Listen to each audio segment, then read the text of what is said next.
Estimados estudiantes, en esta oportunidad vamos a hablar sobre la teoría de colisiones.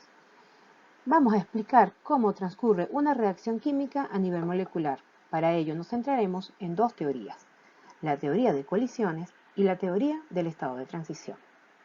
La teoría de colisiones fue propuesta por Lewis en 1920, cuando él y sus colaboradores estaban estudiando qué factores son los que afectan a la velocidad de reacción. Esta teoría propone que para que una reacción química tenga lugar, las moléculas de los reactivos deben chocar entre sí y dar lugar a los productos de interés de la reacción química.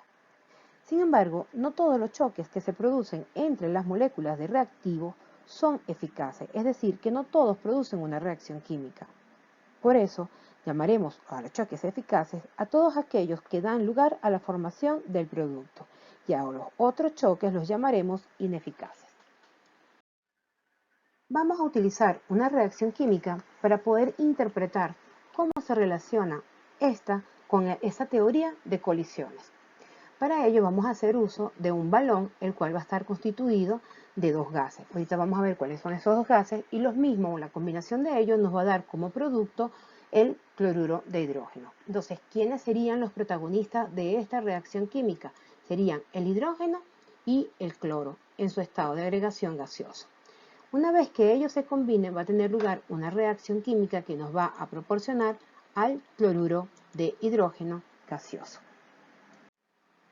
Por lo tanto, tenemos que tomar en cuenta que debe haber una gran cantidad de moléculas gaseosas dentro de ese recipiente para que se produzca la reacción química de interés, que la podemos representar como la combinación entonces de hidrógeno más cloro en su estado de agregación gaseoso para obtener el cloruro de hidrógeno gaseoso.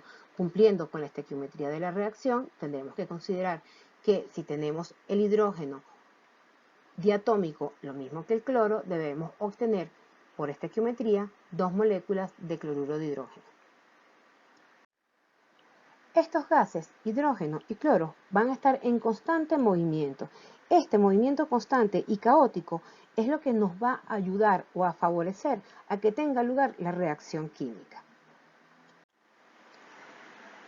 En otras palabras, van a ocurrir choques entre estas dos especies gaseosas.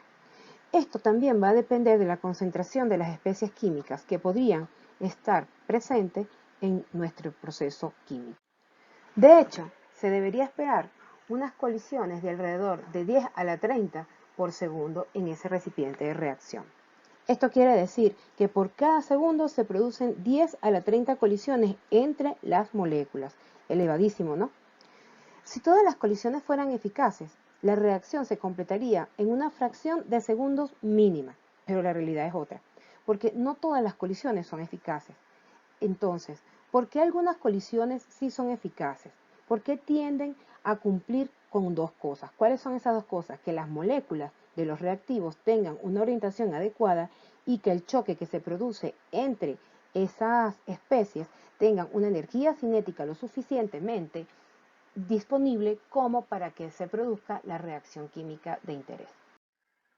Pero vamos a olvidarnos por un momento del método o la técnica empleada para que tenga lugar esta reacción química y vamos a centrarnos en los protagonistas del proceso químico en sí, que para nuestro caso serían el hidrógeno y el cloro. Lo vamos a representar a través de unas esferas. La esfera que es de color azul va a representar al hidrógeno, mientras que la esfera de color verde nos va a representar al cloro. Si estas especies tienen una orientación tal que favorece a la reacción química, o sea, para que se favorezca el choque entre ellos, nosotros tendríamos o obtendríamos la reacción química de interés. En otras palabras, que si el hidrógeno y el cloro se encuentran en paralelo, por decir que esa sea la posición que les favorezca, entonces va a tener lugar la reacción química.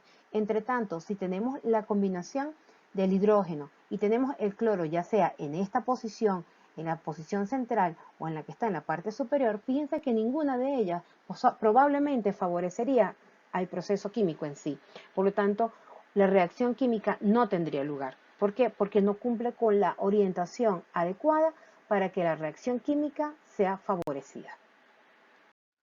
Entonces, si estas especies químicas cuentan con la orientación adecuada para que tenga lugar el proceso de interés, ¿qué deberíamos esperar nosotros? que ocurriera la ruptura de los enlaces que acompañan a cada una de esas moléculas diatómicas para que tenga lugar la reacción química.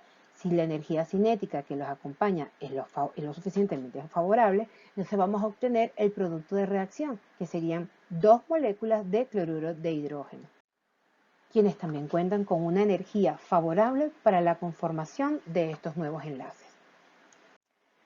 En cuanto a la energía cinética, que es la otra cosa que es importante durante este proceso, esta debe ser lo suficiente para que el choque pueda producir la ruptura de los enlaces de las moléculas de reactivo, es decir, en este caso del hidrógeno y del cloro.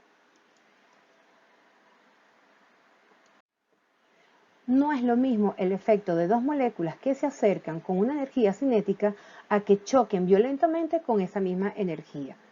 A esta energía cinética la podemos llamar energía de activación y la podemos definir como la energía cinética necesaria para que puedan tener las moléculas de reactivo al momento del choque, para que sea lo suficientemente eficaz y se rompan los enlaces de reactantes y también tenga lugar entonces la obtención del producto de interés de la reacción en estudio.